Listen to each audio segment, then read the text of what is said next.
Hello, lovely viewers. You're most welcome to our channel Poetry Online. In this video, we're going to be discussing some of the mistakes candidates make in summary writing. So, kindly subscribe to our channel and press the bell icon to get updates on all our videos. Once again, let us assure you of a very interesting discussion. Get ready for this lesson.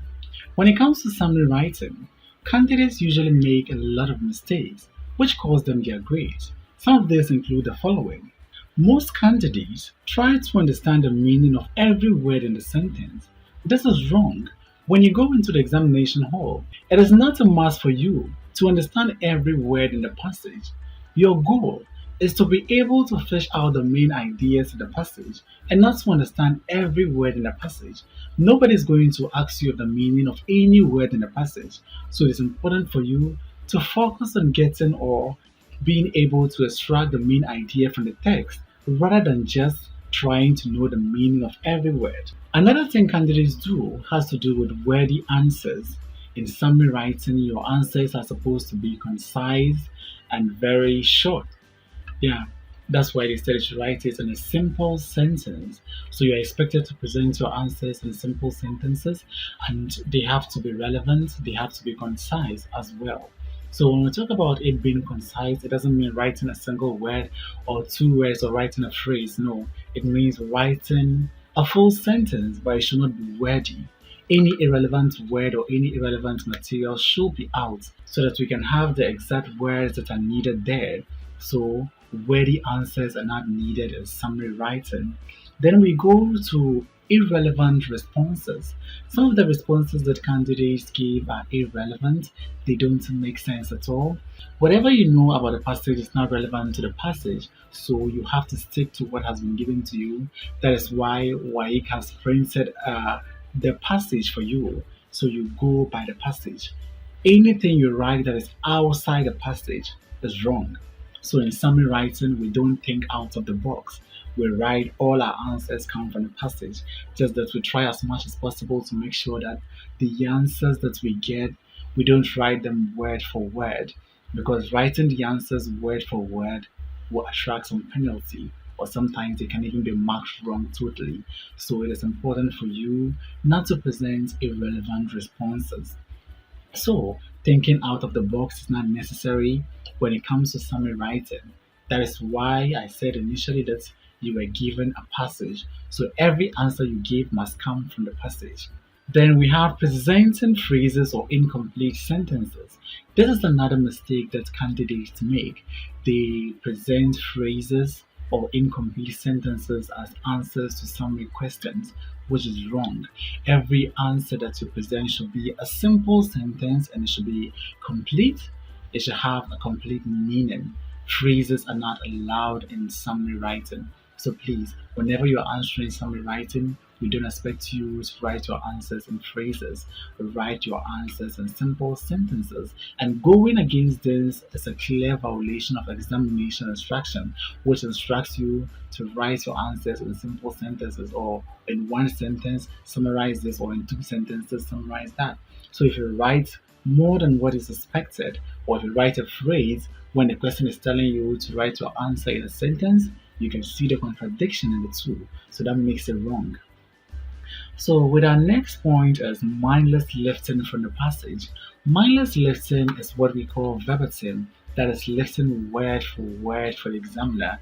So whenever you're answering a summary question, the goal is that the examiner wants to know how well you understand what has been presented to you. It is not meant to see if you can identify the points that the author of the passage has presented in the passage. No. The goal is that you should be able to fish out the points and present them in your own words. This is very important. Presenting the answers in your own words is key here. So whenever you are able to cite an answer or to get an answer, you will underline it and look through the answers and look through the point that you have gotten. Which word can you substitute or change? Or can you get a synonym for a word there? Then you can change that particular word and make it yours. So the sentence will mean the same thing, but the points will be different, but they have the same meaning. For example, if I say technology is expensive and somebody says technology is costly, it is still the same thing but different words. So this is what we expect in summary writing. We don't expect you to just copy ditto for the examiner. It is not allowed. So we're moving to the next one, which has to do with using compound sentences. As I said earlier, the instruction is that present your answers in simple sentences. So if you go contrary to that, or if you go beyond that, your answers are automatically wrong. So do not present compound sentences, or do not lump two scoring points into one. This is very bad. Most candidates try to do that, and it is not right. Always present your answers one at a time. Do not answer more than the required number of questions, and do not present less than the required number of answers. This is very important. And also, using compound sentences are not allowed in summary writing. Whenever you use compound sentences, it is either you are lumping two scoring points into one, or you're trying to trick the examiner, which is totally not allowed. So you can't play tricks on the examiner. Then the next one has to do with using wrong preamble. The preamble method has been something that you will explain it to candidates over and over again, and still they will go and make mistakes when it comes to that. So usually we always tell candidates, do not use the preamble method unless the question asks for that. Sometimes there are questions that will have very long intro. So once you use that particular intro, the other words are going to be in sentences. For instance, when you have a passage that talks about in three sentences, one for each, mention or write out the importance of technology, then you can write them in terms of using the preamble method. But in doing so, there are so many rules that comes with it that we don't want candidates to fall prey to any examiner. So the most important thing we always tell them is that do not use the preamble method. Always stick to the sentence form or the prose form. Just go with your answer. I, then you write your answer. You write your answer. Nobody's going to penalize you for not using the preamble method or for using the prose style. They're all accepted in summary writing, unless, of course, the question tells you otherwise.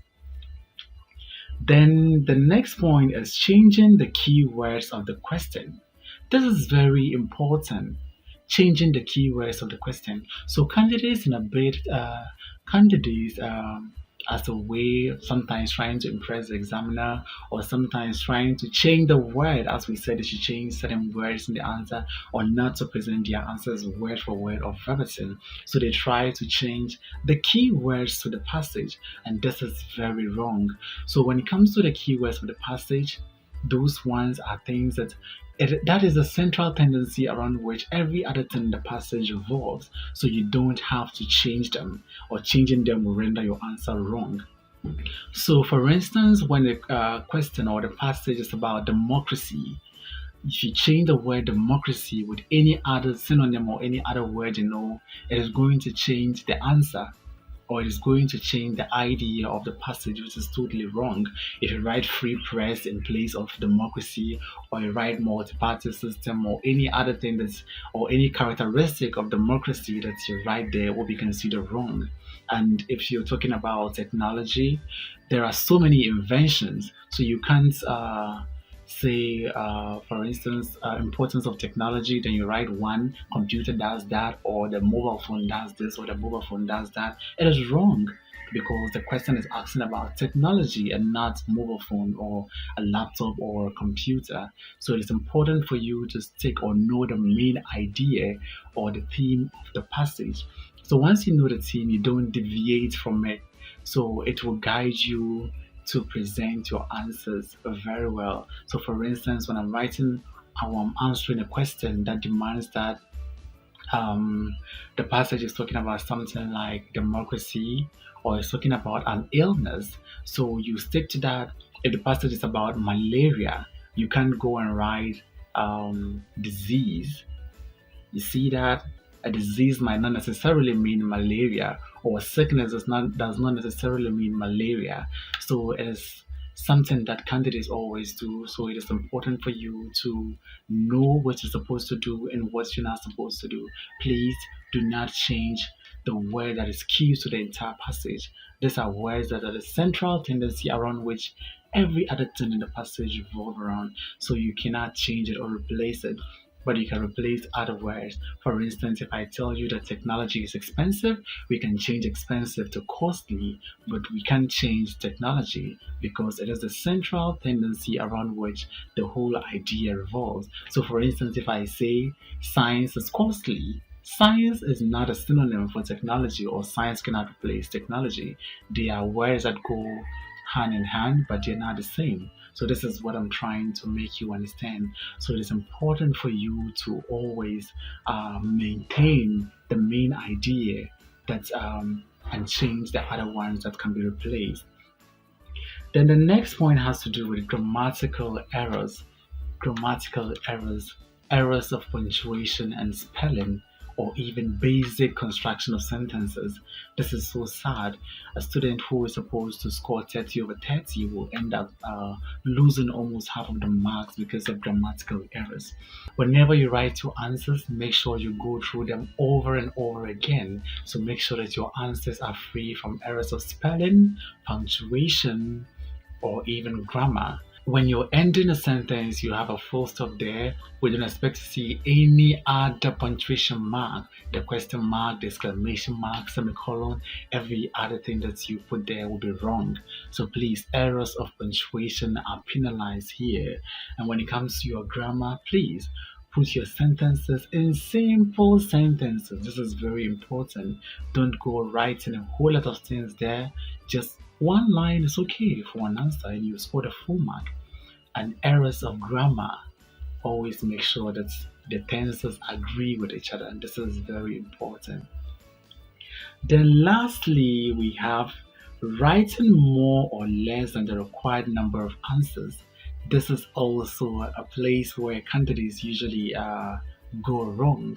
It is not advisable to present more than the required number of answers. Neither is it advisable for you to present less than the required number of answers.